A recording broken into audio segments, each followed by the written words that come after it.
আমরা এখানে অল্প পরিমাণ সরিষা নিয়েছি। তো সরিষা দিয়ে আজকে একটি মজাদার রান্না করব। তো এই রান্নাটি আপনাদের সাথে শেয়ার করব। তো আমরা এখন প্রথমে সরিষাগুলো বেটে নিই।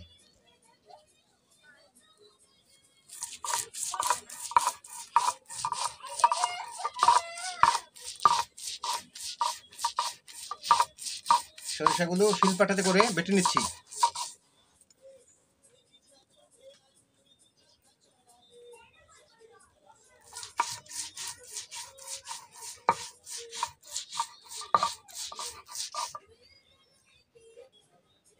সরিষার সাথে অল্প পরিমাণ কাঁচামরিচও দিয়ে দেব। কাঁচামরিচটা সরিষার সাথে বেটে নেব।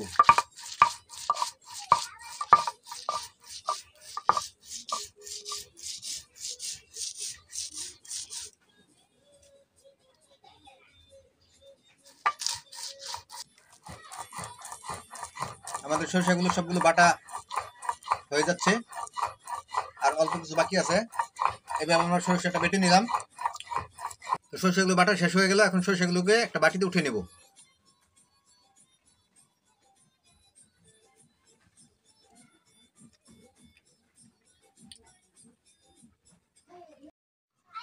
হ্যালো এভরিওয়ান, আসসালামু আলাইকুম। সকলে নিশ্চয়ই ভালো আছেন। তো আমিও আপনাদের দয়া আল্লাহর রহমতে ভালো আছি। দেশ ও দেশের বাইরে যে যেখান থেকে আমাদের এই ভিডিওটি দেখছেন তাদেরকে জানাই শুভেচ্ছা ও অভিনন্দন। তো আজকে আমরা সকালবেলায় টঙ্গী বাজার গিয়েছিলাম। টঙ্গী বাজার থেকে কিছু টুকিটাকি ঘরের জন্য সদাই করে নিয়ে আসলাম। তারপরে এসে দেখি দুপুরের জন্য আমাদের রান্নার সময় হয়ে গেছে। তো আজকে রান্না করব সরিষা দিয়ে মজাদার একটি রান্না। আর হচ্ছে এখানে ছোট ছোট চিংড়ি মাছ নেওয়া হয়েছে। এই চিংড়ি মাছ ভর্তা বানাবো। তো চলুন আমরা সরিষা দিয়ে মজাদার রান্না করি, সেই রান্নাটি আপনার সাথে শেয়ার করি। তো চুলার উপর বসিয়ে দিলাম একটি ফ্রাই প্যান। ফ্রাই প্যানটি গরম হয়ে যাওয়ার পর দিয়ে দেবো সয়াবিন তেল। আর উপকরণ হিসেবে নেওয়া হয়েছে এখানে সরিষা বেটে নিয়েছিলাম, শুকনো মরিচ, হলুদ মরিচের গুঁড়ো, আদা ও রসুন বাটা, লবণ, পেঁয়াজ কুচি, কাঁচামরিচ ফালি ও রসুন, আর কিছু পেঁয়াজ আমরা ভর্তার জন্য কেটে নিয়েছি। তো ফ্রাই প্যানটি গরম হয়ে গেছে, দিয়ে দিচ্ছি সয়াবিন তেল। তেলটি দেওয়ার পর তেলটি গরম হয়ে গেছে, এখন দিয়ে দিব পেঁয়াজ কুচি।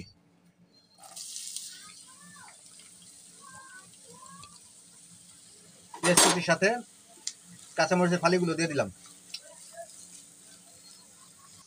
তো পেঁয়াজটা আদা ভাজা করে নিলাম। এখন দিয়ে দেব হলুদের গুঁড়া, মরিচের গুঁড়া ও ধনিয়ার গুঁড়া। তারপর দিয়ে দিব আদা ও রসুন বাটা, স্বাদ মতো লবণ। সবগুলোকে একসাথে নেড়েচেড়ে একসাথে মিশিয়ে নেব। এখন আমরা যেই সরিষাগুলো বেটে রেখেছিলাম সেই বাটা সরিষাগুলো দিয়ে দিচ্ছি।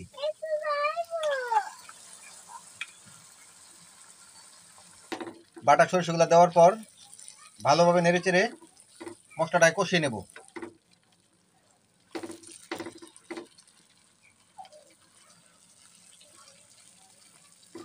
বাটা সরিষাগুলো মশলার সাথে ভালো করে মিশিয়ে নিলাম। এখন এটাকে শুধু নাড়াচাড়া করতে হবে, কারণ নিচে যাতে লেগে না যায়, তাই ঘন ঘন নাড়তে হবে।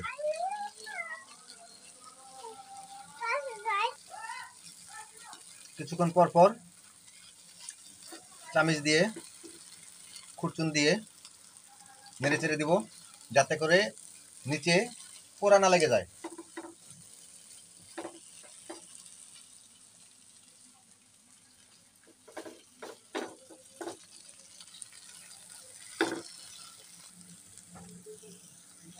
সরিষার ভিতরে যেই পানিগুলো আসছিল সেই পানিগুলো আমরা আস্তে আস্তে জাল দিয়ে শুকিয়ে ফেলেছি। তো এখন আর ভিতরে পানি নাই, শুধু তেল দেখা যাচ্ছে। তো এখন আমরা দিয়ে দিব আমাদের ঘরে বানানো সেই গরম মশলাটি। এই গরম মশলাটি দেওয়ার পর স্বাদটা দ্বিগুণ তিনগুণ বেড়ে যাবে, তাই আমরা এই মশলাটি দিয়ে দিচ্ছি। মশলা দেওয়ার পর আবার পুনরায় একটু নেড়ে চেড়ে দেবো।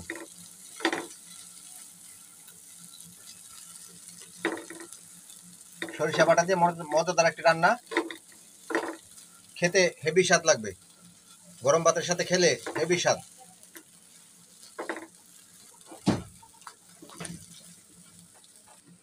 তো ফাইনালি আমাদের সরিষা দিয়ে মজাদার একটি রান্না শেষ হলো। দেখুন আপনারা কি সুন্দর একটি কালার হয়েছে, আর খেতে অসাধারণ লাগবে, যা আপনার সর্দি নিরাময়ের জন্য অনেকটা উপকারী। আপনারা বাসায় ট্রাই করে এইভাবে খেয়ে দেখবেন।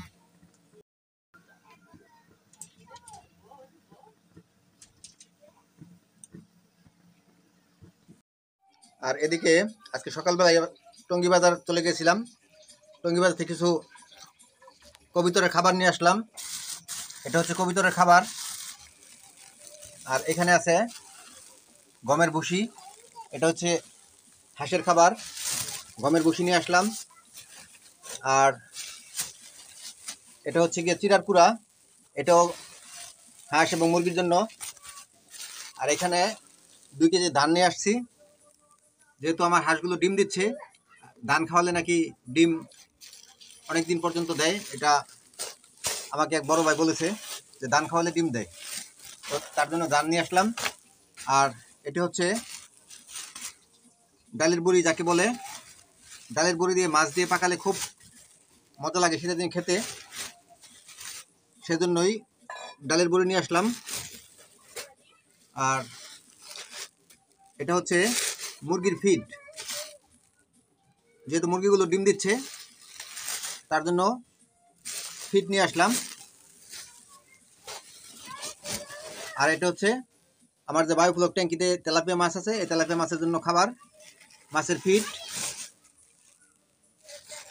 ফিড নিয়ে আসলাম। আর এগুলো হচ্ছে আমাদের ঘরের বাজার, এখানে তেলের বোতল আছে, প্যারাশুট,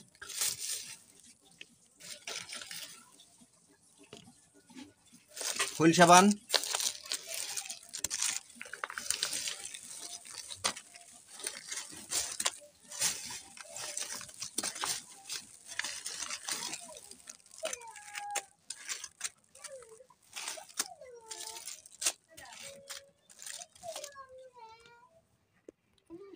প্যারাশুট তেলের বোতল, হুইল সাবান, ভীম লিকুইড, হাঁড়ি পাতিল মাজার জন্য ভীম লিকুইড। তারপরে নিয়ে আসলাম hand wash, Lifebuoy hand wash হাত ধোয়ার জন্য। তারপরে কাপড় ধোয়ার জন্য ওয়াশিং পাউডার নিয়ে আসলাম, ওয়াশিং পাউডার আনলাম, হ্যান্ড ওয়াশ আনলাম, হুইল সাবান, প্যারাশুট তেল এবং ভীম লিকুইড। আর আজকের বাজার হচ্ছে এই যে এরকম। তো দেখতে থাকুন এবং আমাদের সাথে থাকুন। মজাদার একটি রান্নার পর আমরা এখন এই চিংড়ি মাছগুলো ভর্তা বানানোর জন্য চিংড়ি মাছগুলো প্রথমে ভেজে নেব। তো ভাজার জন্য পুনরায় আবার একটি ফ্রাই প্যান বসিয়ে দিয়েছি। ফ্রাই প্যানে করে আমরা মরিচগুলো একটু ভেজে নেব।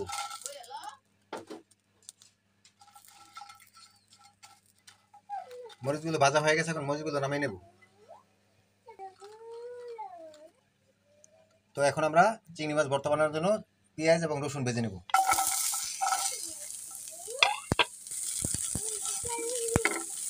পেঁয়াজ এবং রসুনগুলা ভেজে নেই।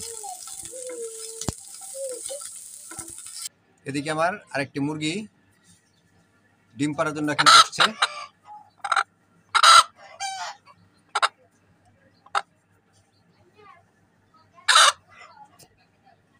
দেশি মুরগি, এটা এখন প্রায় 17 থেকে 18টা ডিম দিয়েছে। তো আলহামদুলিল্লাহ, আপনারা দোয়া করবেন।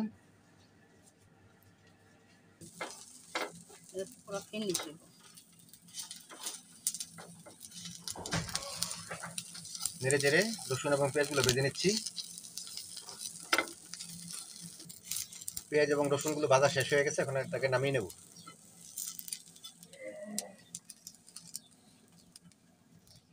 তারপর ভেজে নেব ধনিয়া পাতা।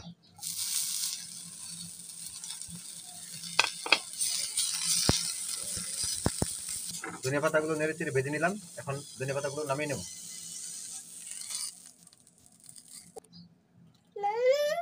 মরিচ, পেঁয়াজ, রসুন এবং ধনিয়া পাতা ভাজার পর এখন ফাইনালি আমরা এই চিংড়ি মাছগুলোকে ভেজে নেব। তার জন্য সামান্য পরিমাণ তেল দিয়ে দিচ্ছি। তেলটি গরম হয়ে গেছে, এখন দিয়ে দিচ্ছি চিংড়ি মাছ গুঁড়োগুলো।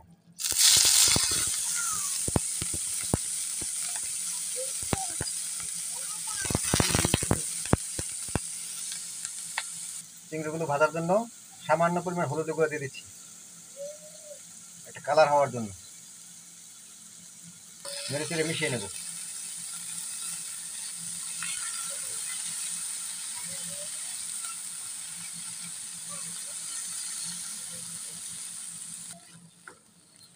উল্টিয়ে পাল্টিয়ে এপিট উপিট করে চিংড়ি মাছগুলোকে ভেজে নেব।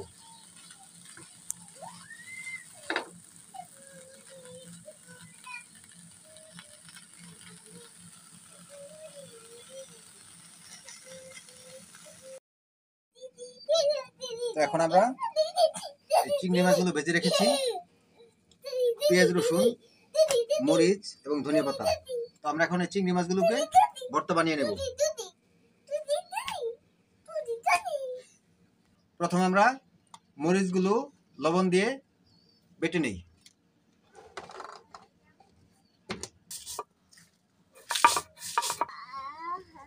মরিচগুলো লবণ দিয়ে বেটে নিলাম। এখন দিয়ে দেব যে পেঁয়াজ এবং রসুন ভেজেছিলাম, সেই পেঁয়াজ এবং রসুন বেটে নেব।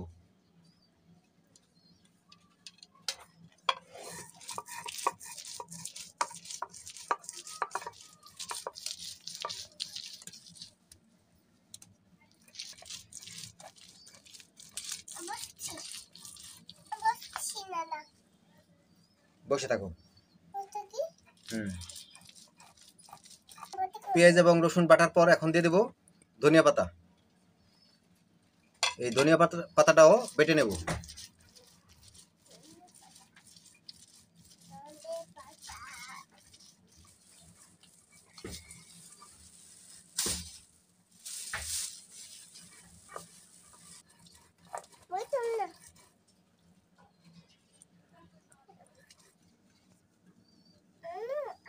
তো এখন আমরা ফাইনালি এখন যে চিংড়ি মাছগুলো ভেজেছিলাম সেই চিংড়ি মাছগুলো দিয়ে নিচ্ছি, দিয়ে একসাথে বেটে নেব সবগুলোর সাথে।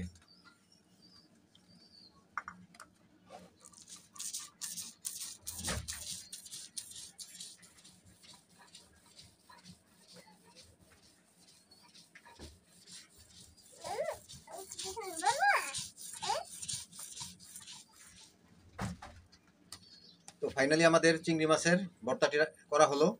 তো এখন আমরা ভর্তাটিকে উঠিয়ে নেব। তো আজকের ভর্তা বানানটি কীরকম হলো আপনারা কমেন্টের মাধ্যমে জানাবেন। আর ভিডিওটি ভালো লাগলে একটা লাইক দিবেন, কারণ একটি লাইকে পরবর্তীতে আরেকটি ভিডিও বানানোর উৎসাহ অনুপ্রেরণা যোগায়। তো লাইক দিতে ভুলবেন না। আর এখনও যারা চ্যানেলটি সাবস্ক্রাইব করেননি তারা সাবস্ক্রাইব করে পাশে থাকা বেল বাটনটি বাজিয়ে অলে একটি ক্লিক করে দিবেন, যাতে করে পরবর্তীতে ভিডিও আপলোড দেওয়া মাত্রই আপনার মোবাইলে নোটিফিকেশনটি পৌঁছে যায়। তো সাবস্ক্রাইব করতে ভুলবেন না। আর যারা সাবস্ক্রাইব করেছেন তাদেরকে অন্তঃস্থ ধন্যবাদ জানাচ্ছি। তো আমাদের ভর্তাটি বানানো শেষ হলে ভর্তাটা এখন উঠিয়ে নেব। তো আজকের ভিডিওটি আর বড় করব না। ভিডিওটি কিরকম হলো আপনারা কমেন্টের মাধ্যমে জানাবেন। আর আপনার বন্ধু বান্ধব এবং আত্মীয় স্বজনকে দেখার জন্য ভিডিওটি শেয়ার করে দিবেন, যাতে করে তারাও দেখতে পারে এই ধরনের দৈনন্দিন জীবনের রান্না বাড়া টুকিটাকি কর্মযোগ্য। তারাও উপকৃত হবে আমাদের ভিডিওগুলো দেখলে। এই ভিডিওগুলো দেখলে যারা কখনো পাক করতে পারেননি তারাও অটোমেটিকলি রান্না করতে পারবেন, ভালো ভালো তরকারি রান্না করতে পারবেন। সকল কিছু এখানে দেওয়া আছে। তো আজকে এ পর্যন্ত রাখবো। দেখা হবে পরবর্তীতে নতুন কোনো ভিডিওতে, নতুন কোনো জায়গায়, নতুন কোনো রেসিপিতে। ততক্ষণ পর্যন্ত সকলে ভালো থাকবেন, সুস্থ থাকবেন। আল্লাহ হাফেজ, বাই বাই, টাটা।